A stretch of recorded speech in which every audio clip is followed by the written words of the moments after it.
Hi all. ഇനി നമ്മൾ R15V4-ൻ്റെ honest review ആണ് നോക്കാൻ പോകുന്നത്. 3500 കിലോമീറ്ററിന് ശേഷമുള്ള റിവ്യൂ ആണ് കേട്ടോ. ഇത് ഹോണസ്റ്റ് റിവ്യൂ ആണ്.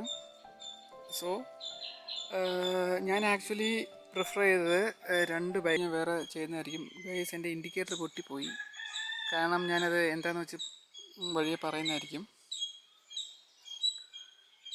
ലുക്ക് ഒരു രക്ഷയില്ല, അടിപൊളി ലുക്കാണ്. ഇത് മാറ്റ് ബ്ലാക്കാണ്, സോറി ഓയിലിംഗ് ബ്ലാക്ക് സംതിങ് എന്തോ പറയും. ഓക്കെ, ഡാർക്ക് നൈറ്റ് എഡീഷനാണിത്. അടിപൊളി ലുക്കാണ് ഈ ബ്ലാക്ക് കളറിന്. പിന്നെ പറയുകയാണെങ്കിൽ ഡിസ്ക് ബ്രേക്കാണുള്ളത് രണ്ടിനും, ഫ്രണ്ട് ആൻഡ് ബാക്കിൽ. പിന്നെ ഇത് മാക്സിമം പവർ 18.4 PS ആണ്, മറ്റേ 10,000 RPM നൽകുന്നത്. പിന്നെ ഇതിൻ്റെ ടോട്ടൽ വെയിറ്റ് എന്ന് പറയുകയാണെങ്കിൽ 142 കിലോഗ്രാം ഉണ്ട്. പിന്നെ ഇതിന് സെൽഫ് സ്റ്റാർട്ട് മാത്രമേ ഉള്ളൂ.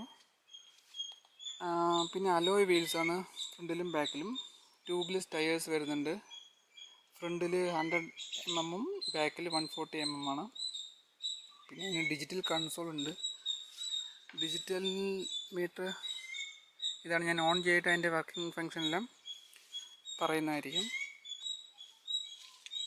പിന്നെ ഇതിന് മാക്സിമം ടോർക്ക് എന്ന് വെച്ചാൽ 14.2 Nm at 7500 RPM ആണ് ഇതിന് വരുന്നത്.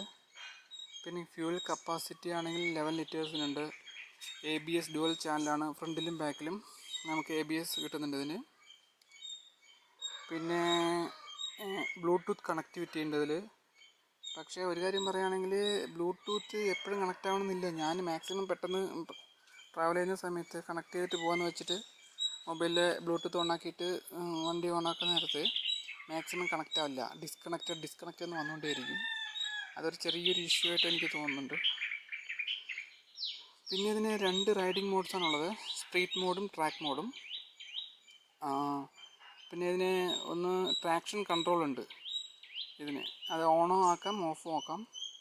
ട്രാക്ഷൻ കൺട്രോൾ എന്ന് പറഞ്ഞാൽ ട്രാക്കിലൊക്കെ ഓടുന്ന സമയത്താണ് മാക്സിമം യൂസ് ചെയ്യുന്നത്. പിന്നെ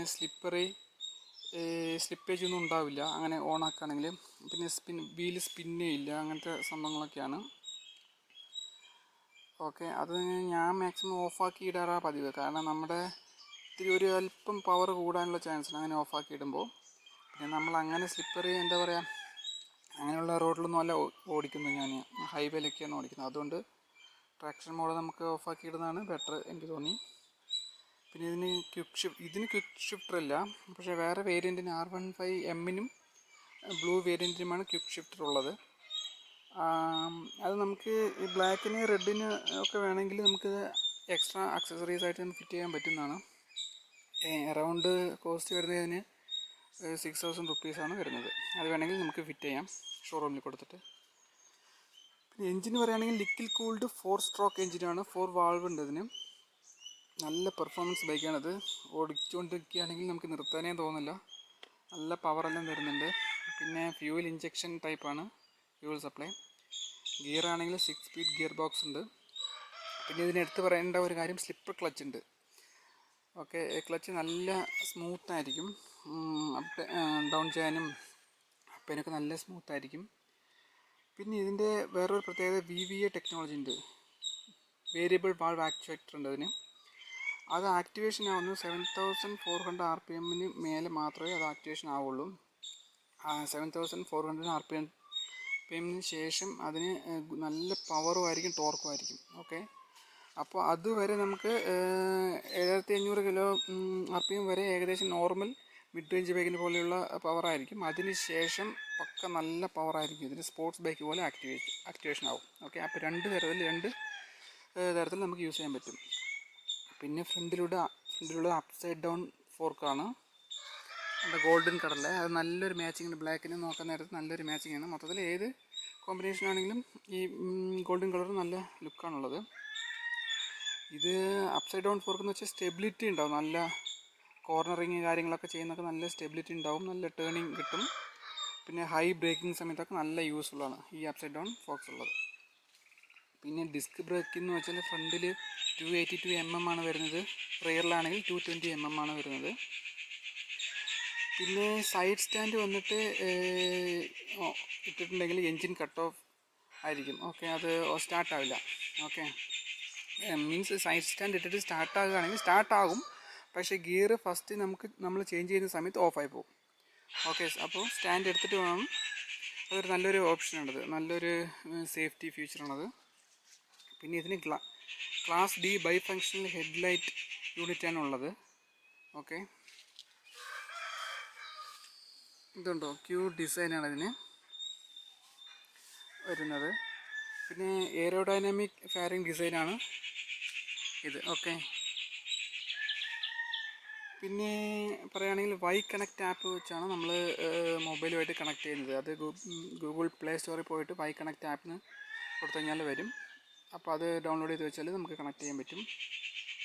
അങ്ങനെ കണക്ട് ചെയ്യുകയാണെങ്കിൽ നമുക്ക് SMS, ഇമെയിൽസ്, കോൾ അലേർട്ട്, പിന്നെ ഫോൺ ബാറ്ററി ലെവൽ അതെല്ലാം ഇൻഡിക്കേറ്റ് ചെയ്യും. പിന്നെ ഫ്യൂൽ കൺസപ്ഷൻ എത്രയാണെന്നുള്ളത് ട്രാക്ക് ചെയ്യാൻ പറ്റും. മെയിൻ്റെനൻസ് റെക്കമെൻഡേഷൻ എല്ലാം അതിൽ പറയും. ഈ കാര്യങ്ങളെല്ലാം ആ ആപ്പിൽ കാണാൻ പറ്റും. പിന്നെ ലാസ്റ്റ് പാർക്കിംഗ് ലൊക്കേഷൻ അതും അതിൽ നമുക്ക് നോക്കി കാണാൻ പറ്റും. പിന്നെ റാങ്കിങ് എന്ന് വെച്ച് കഴിഞ്ഞാൽ മറ്റുള്ള റൈഡേഴ്സ് ഉണ്ടാവുമല്ലോ, അപ്പോൾ ആ റൈഡേഴ്സ് കമ്പയർ ചെയ്തിട്ട് എക്കണോമി ആയിട്ടൊക്കെ യൂസ് ചെയ്യുന്നുണ്ടോ, അതിൻ്റെ ആ റാങ്കിങ് എത്രയാണ്, നിങ്ങളുടെ റാങ്കിങ് എത്രയാണെന്നുള്ളതെല്ലാം അതിൽ കാണാൻ പറ്റും. ഓക്കെ, പിന്നെ ആപ്പിൻ്റെ ഡാഷ്ബോർഡിൽ എന്ന് വെച്ചാൽ എൻജിൻ്റെ RPM കാണിക്കും. ഈ ചില കാര്യങ്ങളൊന്നും നമ്മുടെ സ്പീഡോമീറ്റർ കൺസോളിൽ ഉണ്ടാവില്ല, പക്ഷേ ആപ്പിൽ കാണിക്കും. എന്തൊക്കെയാണെന്ന് വെച്ചാൽ engine RPM, degree of throttle opening, പിന്നെ റേറ്റ് ഓഫ് ആക്സിലറേഷൻ, പിന്നെ എക്കോ ഫ്രണ്ട്ലി റൈഡിങ് ഇൻഡിക്കേറ്റർ, പിന്നെ റിയൽ ടൈം ഫ്യൂൽ കൺസംപ്ഷൻ, ഈ കാര്യങ്ങളെല്ലാം അത് കാണിക്കും. ഓക്കെ, ആപ്പിൽ. അപ്പോൾ ഇതിൽ കുറേ ആക്സസറീസ് ഉണ്ട്. കണ്ടോ, ക്രാഷ് ഗാർഡ് ഈ 2 സൈഡിൽ ഞാനിത് ഫിറ്റ് ചെയ്തിട്ടുണ്ട്, എക്സ്ട്രാ ഫിറ്റ് ചെയ്തിട്ടുണ്ട്. പിന്നെ ഇൻഡിക്കേറ്റർ ചേഞ്ച് ചെയ്തു. ഓക്കെ, ഹാലജൻ ബൾബായിരുന്നു, അത് ഞാൻ മാറ്റി LED ആക്കിയിട്ടുണ്ട്. പിന്നെ ബാക്കിലും അങ്ങനെയായിരുന്നു, ബാക്കിൽ ഞാൻ മറ്റേ LED ഫിറ്റ് ചെയ്തിട്ടുണ്ട്. പിന്നെ എക്സ്ട്രാ ഒരു ഇതുണ്ടോ, ഫുഡ് റെസ്റ്റ് ഉണ്ട് ഇവിടെ. ഫുഡ് റെസ്റ്റ് ഞാൻ എക്സ്ട്രാ ഫിറ്റ് ചെയ്തിട്ടുണ്ട്. പിന്നെ മൊബൈൽ ഹോൾഡർ പ്ലസ് ചാർജർ ഇതുണ്ടോ, ഇത് ഫിറ്റ് ചെയ്തിട്ടുണ്ട്. ഇതിൻ്റെ എല്ലാം ഡീറ്റെയിൽസ് റിവ്യൂ ഞാൻ പറയുന്നതായിരിക്കും. എത്ര കോസ്റ്റ് എവിടെ നിന്ന് വാങ്ങിച്ചു എന്നുള്ള കാര്യങ്ങളെല്ലാം ഞാൻ പറയുന്നതായിരിക്കും. ഓക്കെ, പിന്നെ ഒന്ന് ഇതിൻ്റെ സ്റ്റിക്കറെല്ലാം ഞാൻ റിമൂവ് ചെയ്തു. കണ്ടോ, ഞാൻ ജസ്റ്റ് ഫ്രണ്ടിലത്തെ ഈ സ്റ്റിക്കറും ടെയിൽ ലാമ്പിൽ വരുന്ന ഒരു സ്റ്റിക്കറുണ്ട് അടിയിൽ. ഒരു ഗ്രാബ് റെയിൽ ഞാൻ ഫിറ്റ് ചെയ്തിട്ടുണ്ട്. ഓക്കെ,